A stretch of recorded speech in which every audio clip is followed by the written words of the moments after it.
before we actually talk about op amps, I'm going to talk about why you should care. Okay, thank you. I'm going to try and motivate, again, rather than just handing you, hey, here's this new circuit part and we're going to learn some equations about it. Why should you care as a mechanical engineer? So out of curiosity, how many of you know who Professor Rob Shepard is in MAE? Okay, so he runs the organic robotics lab. This is just kind of an example of something from his lab where an op amp comes in. So this was a PhD student in his lab, who I think is probably graduated by now.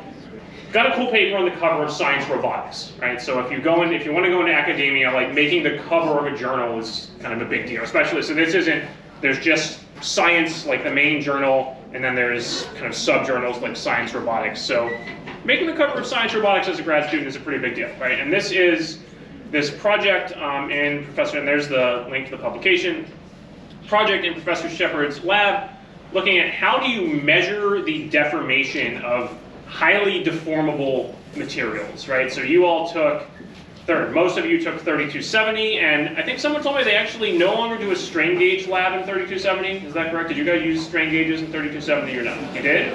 Okay, then I don't know who to, so we know, you can use strain gauges to measure small deformations, right? So if I push on this table, right, it's not really visibly moving at all, or a bridge or something, right? Strain gauges can pick up these really, really small deformations, but they don't work well for really large deformations, kind of at the scale of the human body or soft robots like in Professor Shepard's lab.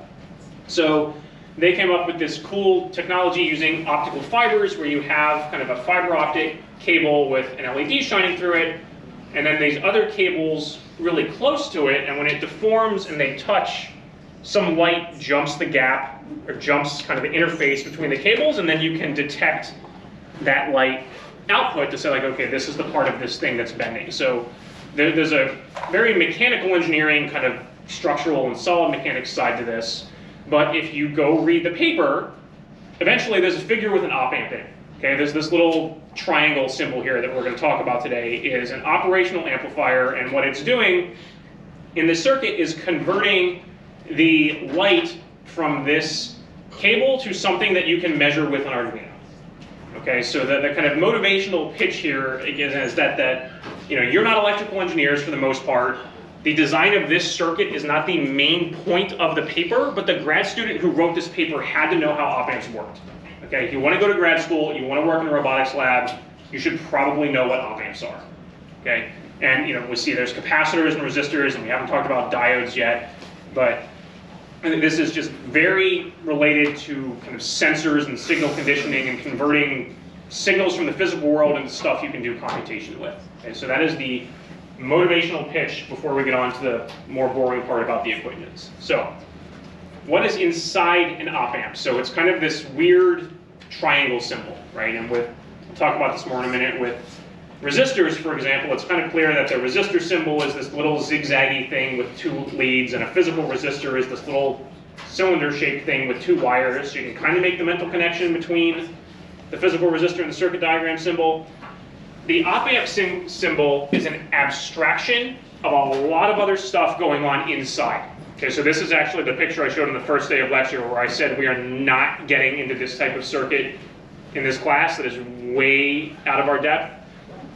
So inside an op amp is a whole lot of stuff, including transistors, which we haven't really learned about yet, resistors, diodes. I don't even remember if there's any capacitors in there.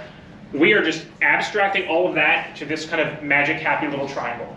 Okay, it's going to do some cool stuff. We're going to talk about it. We're not really worried about what's going on inside. Okay, one very important thing when you get to homework 4, which is going to be due next Friday, so you haven't encountered yet, is that, again, unlike the resistor, where the symbol is 2 wires and the physical thing you put in the breadboard is 2 wires, this is not what you put on a breadboard. Okay, a physical op amp comes in an integrated circuit. So if you've looked into your kit and wondered, like, what is this little spider-looking like black thing with 8 legs? That is an integrated circuit or a chip that is designed to straddle the gap in the middle of the breadboard, and the pin spacing kind of fits the rows on the breadboard. You got to figure out which pin is which, though. Okay, again, it's not obvious like a resistor where there's only 2 wires, so that is what the data sheet is for. You go look up the data sheet, and it's going to give you the pinout where it says, okay, here is this actual kind of triangle symbol thingy, and here are the pins it corresponds to, and then there's a bunch of other pins that maybe correspond to other functionalities of that chip. Sometimes you can buy a chip that has 2 op amps crammed into it. You can buy chips that have 4 op amps crammed into one chip. So again, it is always important when working with integrated circuits. So your kit also has something called an H bridge in it that we use to control a motor. Totally different thing, totally different pinout. On the outside it looks the same. It's just this little black rectangle with pins on it. So very important going forward. I believe those are the only 2 ICs in your kit, not to get these mixed up. Okay, sometimes you kind of have to, they do have font printed on them with a part number that tells you what it is, and it can be kind of hard to see, so you either have to like zoom in with your phone or hold it up to the light at exactly the right angle so you can read the text. There is also a little notch on one end of the chip that kind of tells you which way is up. So if you put it in the breadboard upside down, you're probably going to blow it up. Okay, op amps are probably the most commonly blown up part in this course. Okay, it requires external power. This is why we'll talk more about this later. You have 2 9-volt batteries in your kit. So just connecting power wrong, connecting power to the wrong pins can just kind of result in smoke and a destroyed op amp, which is not the end of the world. We have plenty of extras. They're not that expensive. But this is kind of your preliminary warning. Again, one, don't get this symbol mixed up with the physical package, and make sure it's not upside down. Okay, that little notch goes towards the top, and it goes across the gap in the middle of the breadboard, right? We saw this with some of the breadboard stuff we did earlier, like don't just put the whole thing over here, or else you're short-circuiting these pins together because the whole row is connected. Okay, and again, you will practice doing all of that in homework 4, but no matter how many warnings I try to do about it, we will inevitably have some blown up, and that's okay. But I have learned from experience to try and get ahead of that. Okay, I also mentioned data sheets on day 1. This is just a tiny little snippet of the pinout from the data sheet. The data sheets for these things are massive, okay? And again, I talked about some of the motivation on day 1. Again, maybe you're not the electrical engineer, but you're designing the rocket that this thing is getting sent into space on, or you're handling thermal applications and cooling. So data sheets are going to give you stuff like temperature ranges that the thing can operate in, maximum supply voltages, so what can you power it with before you're going to blow it up. And so these data sheets are pages and pages and pages long. You don't need to understand what every single thing in these data sheets means for this class, but you should get comfortable looking up certain key parameters that we might tell you to go find, okay, or weeding through this noise of information to find the important stuff. Again, so this is just screenshots of 2 tables from this thing where, again, there are all of these different things where you kind of have to read them and, okay, maybe I need to go look up what this particular one means, or maybe I don't care about that one. I'm not going to stand here and read through all of these now. But again, as opposed to something like a resistor where it's just kind of like, okay, this is a 100 ohm resistor, and yet it has a tolerance, and maybe you can look at the data sheet and get the physical dimensions or temperature coefficient or something, that the data sheet's going to get exponentially more complicated as you get into integrated circuits. Okay, that is it for kind of the intro motivational pitch. Any questions on that before we actually get into the theory and the math? Okay, everyone's super excited about op amps now, right? Right, great. Okay, switching to the document camera. PowerPoint so I can do the next pull everywhere when I need it, which is not yet. Okay, so op amps. And sorry, this is going to be the slightly more boring part where I just kind of write down a bunch of diagrams and you guys have to copy them down, but we got to know this stuff. So, symbol for an op amp is this triangle with a minus and a plus. Those are our 2 inputs. And then we have output voltage, the out over here on the right. Depending on which textbook you look in, the convention for the variables for these inputs might be different. In this class, I'm going to use a V with a subscript plus and a V with a subscript minus. And this one here is called our non-inverting input. So that's the one with the plus sign. And then the one with the minus sign is our inverting input. Op amps also get external power. So I'm going to label that as VS plus and VS minus. those power supply lines are not always drawn, so you will frequently see just the triangle with the inputs and the outputs, and the power supply connections are just sort of implied. And again, you need to go look in the data sheet to see what that power supply needs to be for this specific op amp. Be careful, because depending on which textbook or website you look at, sometimes the plus and minus are flipped. Okay, so functionally it's exactly the same device, it's just mirrored. And I think like if some textbooks do it, this is based on a textbook the way I have it here. I think sometimes if you go look on Wikipedia or certain websites, it has the plus on the top. So just be careful not to get, when you are looking at the circuit, what matters is what's connected to the plus and what's connected to the minus, not the physical orientation. And just like we've talked about with other things, it's the geometric orientation of the circuit diagram doesn't matter, it's where things are electrically connected. Same idea here, so be careful with that. Okay, and op amps are going to let us do a whole bunch of stuff with voltages. So what do I mean by stuff? We can do, kind of like the name implies, we can now amplify voltages, but we can do a bunch of other math just with analog circuits, so no computation required. And we'll go through a bunch of these examples. We can add voltages, we can differentiate or integrate voltages, so we can actually do calculus with a circuit. We can convert current to voltage. That was actually the circuit in the example I showed in the slides. We can compare two voltages, see which one is greater, and we can buffer a voltage, and we'll talk about what that means in a minute. And I wrote down here, I forgot to mention, because I didn't have a slide for this, is the biomedical engineer who took the biomedical circuits class in here somewhere? Somebody talked to me about this last time. I don't mean to put you on the spot. Do we have more than one biomedical engineer? I see somebody pointing. Okay, so there was somebody else who talked to me about it. There you go. So you guys built an EKG in that class, right? Did you use op amps? Yeah. Okay, so another kind of general motivation for all of this stuff is that many times we need to measure very tiny electrical signals. Strain gauges are one example, where a strain gauge is actually, when the metal on this, I don't know how much you talked about this in 3270, it's working because the resistance changes when it bends, right? There's this little copper trace on a tiny little film, and then when that bends or stretches, the resistance of that copper trace changes.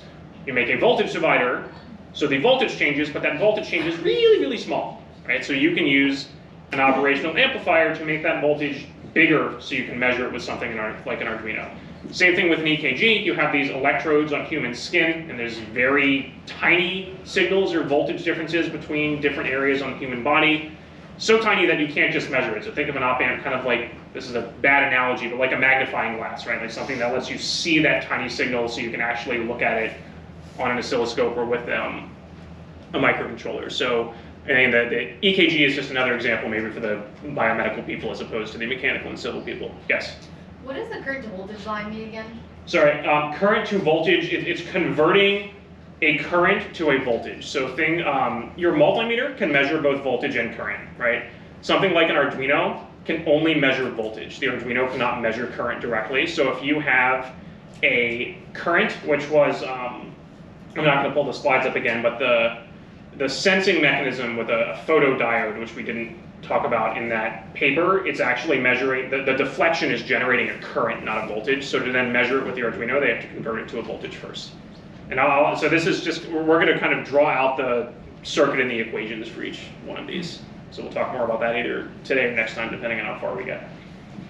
Okay. So again, a long list of examples, and there's probably way more applications that I could stand here and talk about all day, but that's just a few different motivations. Now, just like for resistors and capacitors and inductors, so far we have an equation for op amps, but this equation is kind of weird.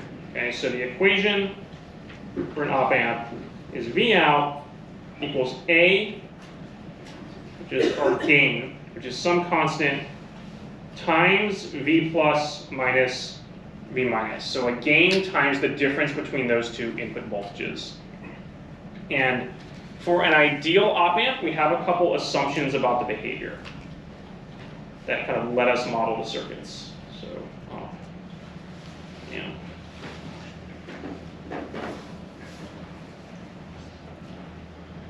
Ideal op, so again, this is kind of a more complex part than just the resistors and capacitors and inductors we've seen so far. So our first assumption is that the gain is infinite. Okay, so A goes to infinity. So in practice, it's not infinite, but it's really, really, really big. You can go look it up in the data sheet, and it's going to be in the millions or something, right? So just like everything we've talked about before, like you can have theoretically infinite current according to Ohm's law with a short-circuited battery. In reality, you have internal resistance, and you're not actually going to get infinite current. Same idea here. Mathematically, we're going to treat it like it's infinite. In reality, it's just really big. Second ideal assumption is that the inputs draw no current. So I plus equals I minus equals 0. If I go back to my diagram up here and draw currents into the inputs and call them I plus and I minus, those two currents are 0. Okay? Now these two assumptions are always going to be true for an ideal op-amp. And again, this probably won't make sense until we actually do the first couple examples, but we have to lay the groundwork to do those examples. So if you're reading that and just like, you don't get what that means or why it's useful, give me 5 or 10 minutes and then maybe it'll make sense. Okay. Third assumption. If there is negative feedback, and I'll explain what that means in 1 minute, then the input voltages are equal.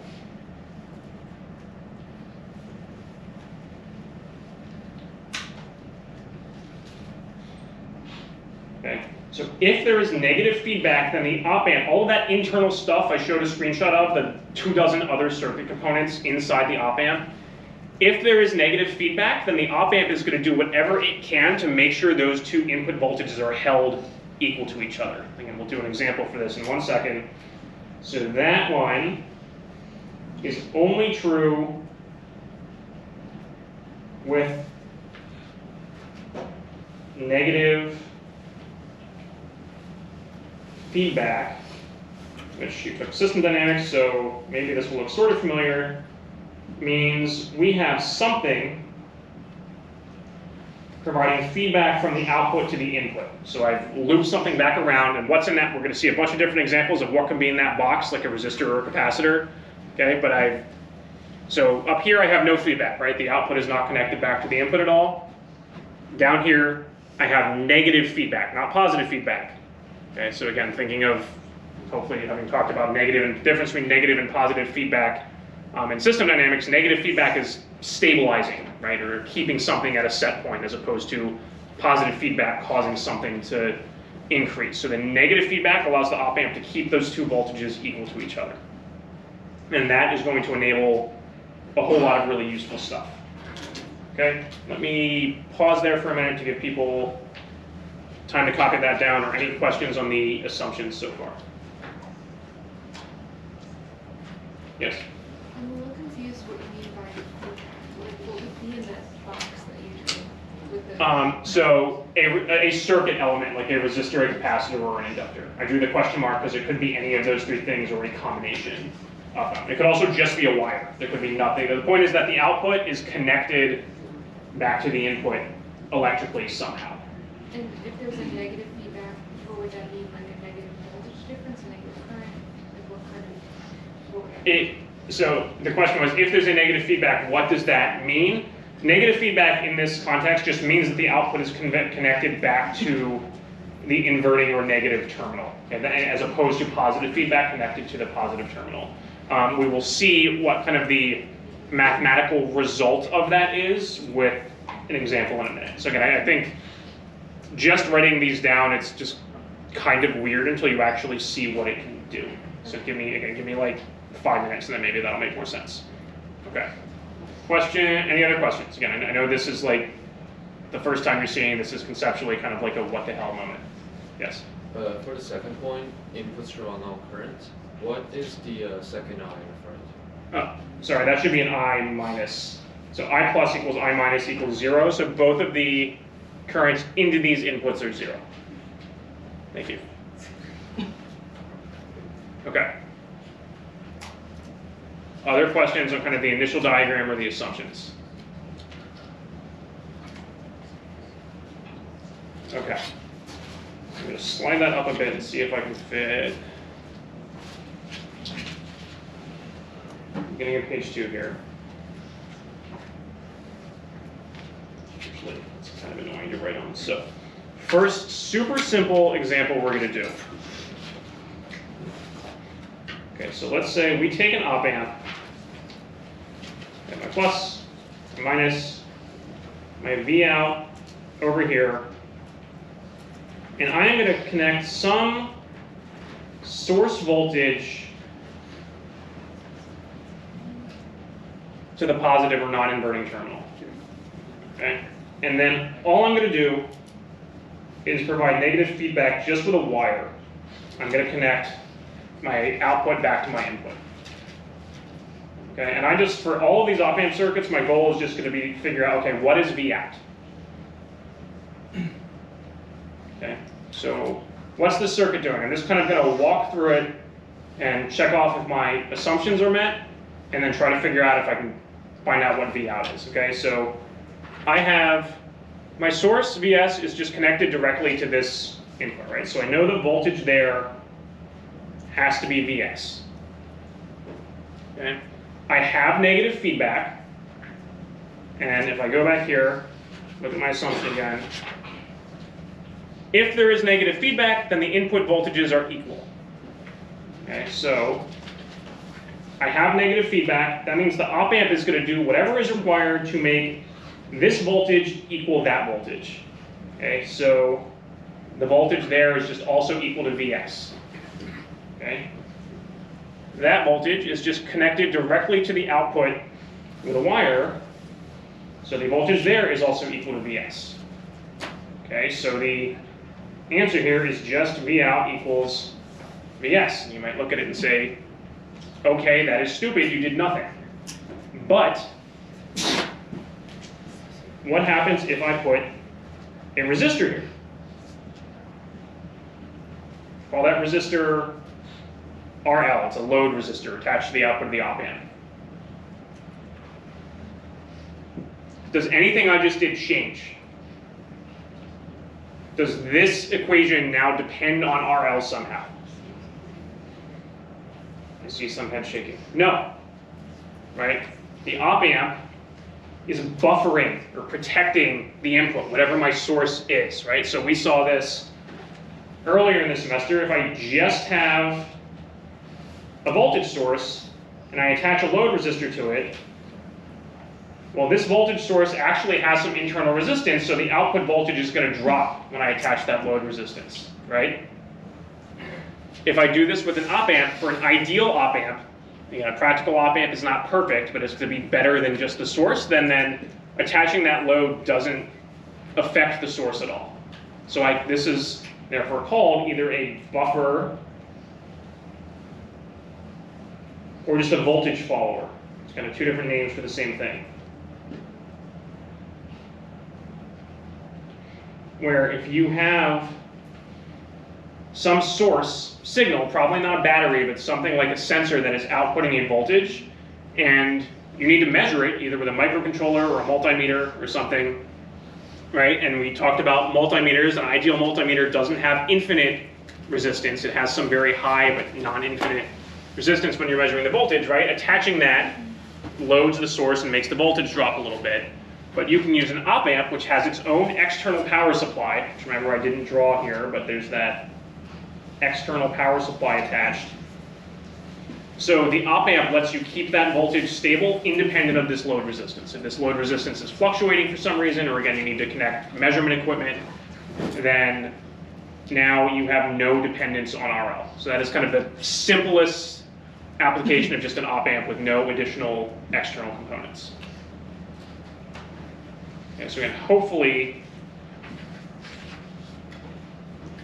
seeing that kind of makes at least this third assumption about negative feedback a little clearer. We didn't really use these first two assumptions yet. We'll use those more with some of the other examples, but I'm at least kind of hoping that makes this negative feedback part make a little more sense. Like what does that do? It's just allowing us to keep this voltage equal to that voltage, which in this case we're then just feeding directly to the output. Okay. And I realize this is the first time most of you are seeing this, so stop me if you have questions. Yes? Will the current still be the same? Oh, wait, hold on. There's a hand back there first, I'm not Roger. So from the equation of the op amp, I thought it was like V out equals the gain times the difference from the positive and negative voltages and like the terminals. So, like, why would V out not just be 0 then? Because the gain is infinite, right? So 0 times infinity can be anything. Right, if we go back. So the question was, if you look at the equation, V out equals gain times V plus minus V minus. So if this is 0, then why isn't V out also 0? And it's because this is, again, going back to my high school calculus teacher probably being ashamed of me. I don't remember the explanation for why mathematically 0 times infinity can be anything, right? So, but it's not 0 or infinity. It's just, in this case, equal to whatever Vs is. Okay, yes? So practically, that means that V plus minus V minus is not actually 0. It's very close to 0. Yes, it's very, so in reality, this will probably be a good time to do the kind of practical model as opposed to what the ideal model is. Again, ideally this is infinity times 0. In reality, it's some very, very, very large number times some very, very, very small number, which within limits allows you to, I'll talk about this with the practical model in a second, allows V out to equal Vs. Again, I think if you go look in the data sheet again, this the gain I think is usually in the millions, and then that voltage difference is going to be millivolts, nanovolts, something really, really tiny, so it kind of evens out. Okay, so that question is a good one to lead into the more practical. And sorry, any other questions on the buffer voltage follower first? Yes. Are there any limitations in terms of like current that can be drawn from this? Yes. So let me. The question was, are there any limitations in terms of the current that can be drawn from this? The practical model is going to answer that. So, okay. So just like with again batteries, we had ideal and then practical. Ideal models with no internal resistance, and then a practical model that had some internal resistance. The practical model for the op amp is similar, where we do have some really, really large resistance between the two input terminals, right? So it's not infinity, but it's really, really, really big. So in reality, there can be some tiny but non-zero current kind of either into one of those terminals and out of the other one, or vice versa. And then similarly on output, we treat that like it has a very low but non-zero resistance in series. And inside there is a symbol we haven't really seen yet. This diamond symbol, which stands for a dependent voltage source.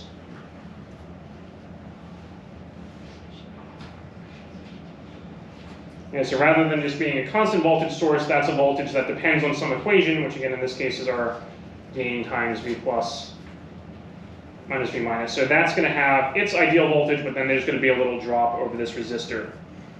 And then the other limitation here is that just mathematically, according to this equation, then V out, there's nothing limiting V out here, right? I could say it could swing between plus and minus infinity depending on how big Vs is, but with a practical op amp, it's limited by the power supply. So if we drew, or another way of writing that mathematically is that V out has to be in between the positive and negative power supply voltages. So if we drew a graph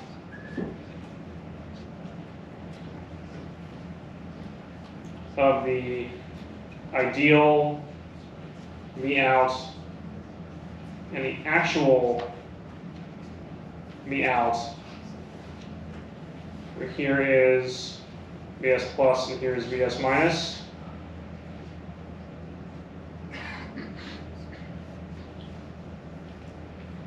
Or sorry, this is V in on the x-axis, and then the y-axis is V out. The ideal V out is just going to be a diagonal line, right? That can go to plus or minus infinity, but the actual V out is going to saturate at the positive and negative supply voltages, so you can't exceed those. And so those are kind of all the practical limitations here. You can't actually get infinite voltage out. You don't actually have literally zero current in. You can't get infinite current out, just like with the practical battery. We just have, and again, you'll see this in the homework, for example. You're going to be powering it with two 9-volt batteries. This is actually something else I should explain real quick. So far you've been building battery-powered circuits with a single battery for the most part, right? And we've been calling the negative terminal ground. For the op-amp circuit, you are going to connect two batteries in series. This goes back to that concept test question at the beginning of the semester, and we're going to define the middle point between the two batteries as ground. And when you do that with two 9-volt batteries, that gives you plus 9 volts up here and negative 9 volts down there. So these are going to be your positive and negative supplies to your op-amp. And again, you'll see this in homework 3. Now, this just kind of makes this symmetric definition nice when dealing with an op-amp. And that way, for example, if you feed a sine wave into an op-amp, it's centered around 0. But remember that this definition is arbitrary, right? I could define ground as down there, and then I would have 0 volts, 9 volts, 18 volts, but the difference between these 2 points is still the same. Yes? Is there anything you have to do in the physical circuit to define ground as in between the two 9-volt batteries, or is that just something we purely do in terms of like drawing out the circuit? In terms of the physical, so the question was, is there anything you have to do in the physical circuit in terms of defining ground? It makes using the breadboard power buses a little trickier because there's only 2 on each side, right? So you'll have to decide, for example, are you going to use both of the buses marked as negative as your central ground, and then maybe one bus as plus 9 volts and the other one actually as negative 9 volts. Like since the breadboard doesn't have 3 power buses for plus ground and minus, you just have to be really careful how you use the power buses. Any way you do it is fine as long as you keep track of it. But you don't want to lose track of which bus you're using and accidentally short these 2 points together or short those 2 points together. I don't know, I think it's going to be a personal preference thing. I don't know which way is, there's no right or wrong way to do it. You could say using a positive bus for negative 9 volts is confusing, so you want to use a negative bus for negative 9 volts. You could pick one negative bus for negative 9 volts, one positive bus for positive 9 volts, and then you're stuck with picking one of the remaining buses for ground, so however you decide to do it. Did I see another hand over here? Yes? Sorry, what is the purpose of the battery circuit that you teach you? Or what does that mean? So this is what is going to power your op-amp. So if I draw that, got a little messy here. So that's where, I hadn't drawn where these were coming from yet in this diagram. They were just kind of and that's what I meant by positive and negative power as opposed to just ground and positive power like you've done on the homework so far. Do they have to be equal to be VS plus and VS minus? Equal opposite then? So this question is, do they have to be equal and opposite? No, I do not think they have to be, but in almost all cases I've ever seen they are. I think the idea being that gives you, and kind of like if you take the function generator on your oscilloscope and feed a sine wave into an op-amp, that's going to make it symmetric about 0, whereas if say you have like plus 9 volts and minus 3 volts or something, it's going to shift the output so it's not centered. So I don't think, in terms of does it have to be, as long as you're within the limits of what's specified as the maximum for the data sheet, you're not going to blow it up, but it will make it may shift or make your output look less intuitive. And again, I could do this. If I just define ground as down here, right, then I would have 0, 9, and plus 18, and I could call this 0 volts and that 18 volts, right? And it's that difference is what determines what's going to blow it up based on the data sheet, right? So it's not going to damage it. It's just where you want to think of 0 when you're looking at graphs like that. Okay. Other questions on either kind of the buffer voltage follower or the practical limitations. Okay? Check time, we got like 12 minutes left. So, the next example we're going to do, and this is one that you will also be building on homework for, I believe. Find the right page. Is what happens if we don't have negative feedback? So what if we just do this? I just have an op amp, I have V out, and I am sending two inputs in. Let's call them V plus and V minus from two different sources, two different sensors. I don't care what, just from somewhere. Those are coming from some external source. But I don't have negative feedback. So what happens if I do that and I change those two voltages? So again, I know my equation. V out equals A times V plus minus V minus. Where again, in the ideal case, A is infinity. In the practical case, A is just really, really big. But now my third assumption from earlier is not true because I don't have negative feedback, right? So those two voltages do not have to be equal. Okay, so I'm going to ask what happens if V plus is greater than V minus, right? So those two voltages don't have to be equal. This value in parentheses here is just going to be, if V plus is greater than V minus, this is just some positive number times a really, really big number. So I'm just going to get a really, really big positive number. And so in the ideal case, that just means V out goes to infinity, right? If A is actually infinite, infinity times any positive number is just infinity. Okay, and we just talked about how in the practical case, it can't actually go to infinity, it's going to saturate at the positive supply voltage. So V out is going to go to Vs plus. So if this input is greater than that input, I don't care how much bigger, it can be just like a tiny little smidge bigger, but the gain is so large that it's going to send the output to positive saturation, right? If I flip that, what happens if V plus is less than V minus? Okay, then now I have a negative number in parentheses, so I just have infinity times some negative number. So in that case, V out is going to go to negative infinity, or in the practical case, V out is going to go to the negative supply voltage. So it's not continuous here, it's just one or the other, right? The moment V plus, unless they are literally exactly equal to each other and that difference is zero, which in reality with electrical noise you're never going to get, the moment V plus is just a smidge bigger than V minus, the output slams positive. The moment it is just a tiny bit smaller than V minus, the output swings negative. Okay, so this circuit is called a comparator because it is comparing two voltages just with a really simple analog circuit, right? There's no computation, there's no if statement here or anything. It's just using a circuit to tell you if one voltage is bigger than another voltage.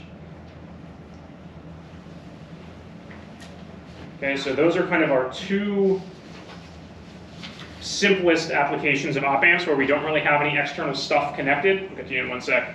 Again, with the comparator, we literally don't even have negative feedback, and then just add a wire for negative feedback, and we have a buffer or a voltage follower. Yes? Could you explain, could you clarify what the difference between Vs and V plus V minus? Between Vs and V plus V minus, which, oh, sorry, so again, I didn't draw them here. Vs plus and Vs minus are the external power supply, which are not the same as the inputs. Okay, we go back to the, so we are going to start talking, ideally with the remaining time today, about how an op amp can amplify voltages, right? But it's not magic, it's not violating conservation of energy. Somehow it can draw power from an external power supply. So we're even just going back to the voltage follower example, right? Well, how does it hold this voltage, even if there's a load resistor here, right? Then, and I didn't talk about this, if there's no current in or out of the inputs, then that means the op amp has to be sourcing current out of its own output, right? So that is, we usually don't draw these because they don't come into the math, unless, if you're looking at the practical equation, the limits that it'll saturate out, but it usually doesn't come into the equation for what the output is. So I will not always bother drawing these two, they're just sort of implied. But the convention VS, so think of that as source or supply, whatever you want the S to stand for. If it helps, you could label these as V in plus and V in minus or something to differentiate the input signals from the source or supply signals. But yeah, don't get those mixed up. Okay. We are going to set up the next problem and see if we have time to get to it today or not. So I've been talking about resistors a bit. What happens now if I start sticking some resistors in here? So I'm going to take an op amp. I'm going to ground the non-inverting input.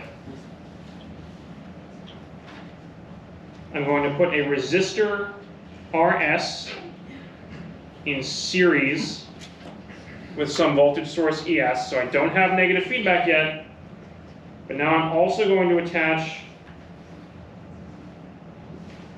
a resistor between the output and the input. So I drew that diagram at the beginning with kind of a question mark there saying that can be anything. So I still have negative feedback. It doesn't just have to directly be a wire. I have negative feedback connected with a resistor. And I'm also going to have another load resistor RL connected there. Cool. Using the assumptions we had earlier, let's first, so we're just thinking about the ideal case, and now don't worry about the practical model. So we assume the gain is infinite, we assume the inputs draw no current, and we have negative feedback, so we know the third assumption is true, the voltages are equal. What is V out? We only have 5 minutes left, but I'm going to activate the poll for this and see if you guys can figure it out in the next 4 minutes, and then I'll try to explain it in the last 60 seconds or so. Given everything you know, not just about op amps, but stuff you have learned earlier in the course, so don't forget that Ohm's law exists, right? We have resistors.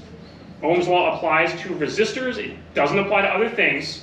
So I've said before, don't try to apply Ohm's law to a capacitor somehow. Don't try to apply Ohm's law to an op amp. But Ohm's law applies to resistors that are connected to op amps. Okay? So I will kind of maybe give you like a minute and then provide a hint to move things along so we can wrap this one up today and then move on to more op amp examples next time.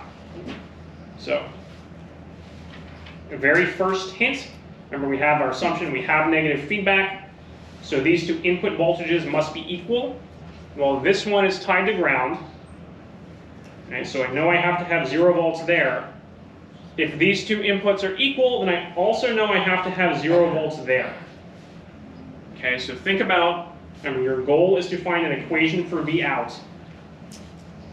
You know Vs, you know Rs, and you know Rf, those are all just constants.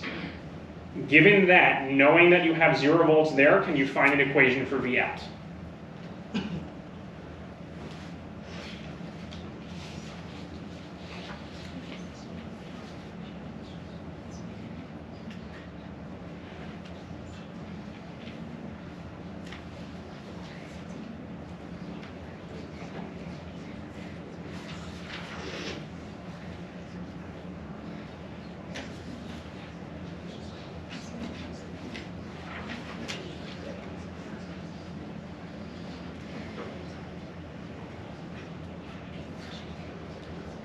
Next hint, since we only have 3 minutes left, if you haven't already, try 2 things. Try applying Kirchhoff's current law at that node. Right? So we know our other assumption, the inputs draw no current. So this is getting a little crowded in there, but I know that input draws no current there, right? So if I look at this node, define currents, think about applying Kirchhoff's current law at that node and which currents have to be equal if one of them is 0. Okay, so that's one step. And then also think about applying Ohm's law to the resistors. So I'm going to define my passive sign convention for each resistor, which way is positive. And then if I write out Ohm's law for the source resistor, I have the voltage drop over this resistor must equal current times that resistor, right? So I have, what's the voltage drop over that resistor? It's Vs minus 0, because I know this point is 0. So Vs minus 0 must equal the current times the source resistor. I can do the same thing for this one. If I apply Ohm's law to that resistor, the way I've defined the signs, voltage drop across this one is 0 minus V out equals I RF. And by applying Kirchhoff's current law at that node, I know these two currents have to be equal, right? So now I've pretty much done 90% of the work for you. I have two equations with constants that I know, and I just want an equation for V out as a function of the other stuff, right? But I know those two I's are equal. Okay, so see if you can do the remaining algebra in the remaining 30 seconds and punch in a pull everywhere answer. I'm going to close that in 10,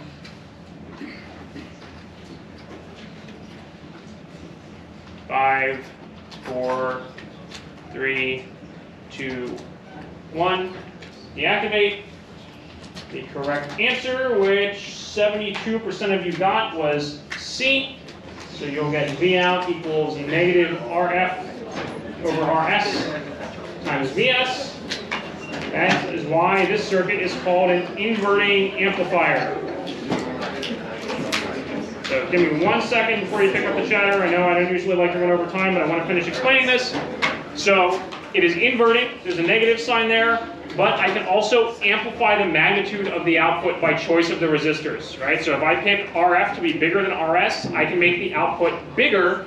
But again, I am not doing that magically because this still has an external power supply that I have not connected yet. Okay? Thank you. Don't want to run over time. Although I will say, as you're leaving, remember there is a 24-hour extension for homework 3 because of oscilloscope issues people had over break. But I'm going to say this part on camera, and if you email me about it, I'm going to reply with a clip of this video. There are no office hours on Saturday, so if you wait until Saturday to start the homework and your oscilloscope is broken, no, you don't get an extension. Okay? Make sure you start this week so you can get to office hours for help if you need it. Thank you.